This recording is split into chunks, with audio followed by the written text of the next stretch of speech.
আসসালামু আলাইকুম। কেমন আছেন সবাই? কাছে ধরে যেখান থেকে বসে আমার ভিডিও দেখছেন, আশা করি সবাই ভালো আছেন। আমরাও আলহামদুলিল্লাহ বেশ ভালো আছি। আজ সকালের নাস্তা একটা মিক্স সবজি করছি, আর সেখান থেকে আপনাদের সাথে ভিডিও শেয়ার করছি। আশা করি আপনাদের ভালো লাগবে। ভালো লাগলে ভিডিওতে একটা লাইক দিয়ে সম্পূর্ণ দেখার অনুরোধ রইল। এখানে আমার হাতের কাছে যা ছিল তা দিয়ে আজ একটা মিক্স সবজি করছি।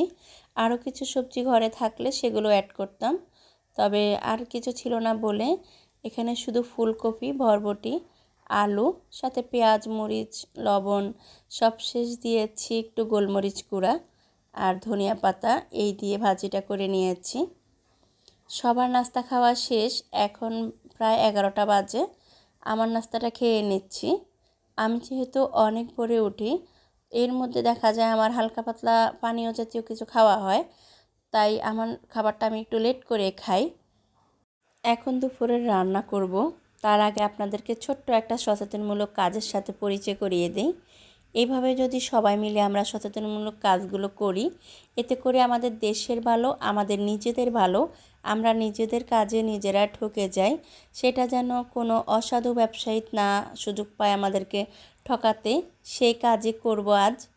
এই তো এখানে আমার বেশ কিছু জার খালি হয়েছে, দেখতে পাচ্ছেন এগুলো সব একদম স্টিকার আছে, খুব ইনটেক, খুব ভালো দেখতে। এগুলোর ভিতরে যে কোনো অসাধু ব্যবসায়ীদের হাতে পড়লে আজে বাজে জিনিস অ্যাড করে অনেক চড়া দামে বিক্রি করে দেবে, আর দেখা যাবে কোনো না কোনোভাবে সেগুলো আমরাই কিনে আনছি। তাই আমাদেরকে মাথায় রাখতে হবে এগুলো ফেলে দেওয়ার আগে এমনভাবে ফেলতে হবে যে যেন অন্য কোনো কাজে আর এগুলো না আসে, ঠিক এগুলোর যতটুকু কাজ অতটুকুই যেন করতে পারে। তো এই তো আমি সবগুলো জার একদম যেভাবে নষ্ট করার প্রয়োজন ঠিক সেভাবে নষ্ট করার চেষ্টা করছি। স্টিকারগুলো তুলে ফেলবো, আর এমনভাবে নষ্ট করতে হবে যেন ওনাদের হাতে পড়লেও ওনারা এগুলো দিয়ে কোনো কিছু না করতে পারে। এতে করে একটা সময় দেখা যাবে কি ওনাদের এই দুষ্ট বুদ্ধি, দুষ্ট চিন্তাভাবনা থেকে ওনারা বের হতে বাধ্য হবে, ভালো কিছু করার চেষ্টা করবে। এতে করে সমাজের ভালো, আমাদের ভালো, সবার ভালো। তাই আমরা সবাই মিলে এই টাইপের সচেতনমূলক কাজগুলো করব। আর আমার এই কাজগুলোর সাথে যদি আপনারা একমত হয়ে থাকেন, প্লিজ লাইক দিয়ে আমাকে কমেন্টস করে জানাবেন। এগুলো এখন দারোয়ান চাচার কাছে পাঠিয়ে দিচ্ছি, উনি বেশ অনেকগুলো একসঙ্গে করে তারপরে বিক্রি করে, এতে করে ওনার একটু উপকারে আসে।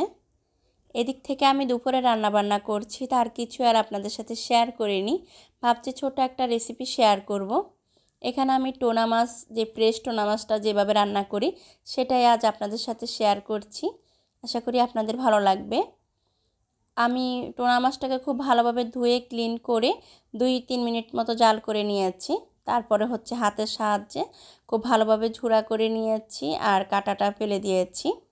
এখন হচ্ছে মশলা কষিয়ে নিচ্ছি। এখানে আমি রেগুলার যেভাবে তরকারি রান্না করি সেটারই মশলাগুলো এখানে অ্যাড করেছি।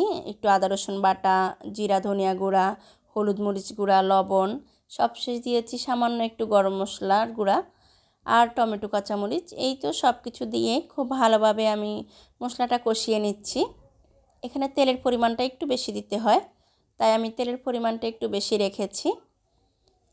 কষানো মশলার সাথে আমি সেই যে ফ্রেশ টোনা মাছ সেটা অ্যাড করেছি। এভাবে কিন্তু আমরা ক্যানের যে টোনা মাছটা সেটা রান্না করে খেয়েছি বেশ কয়েকবার, তো ভেবেছি এইভাবে ফ্রেশটা রান্না করি।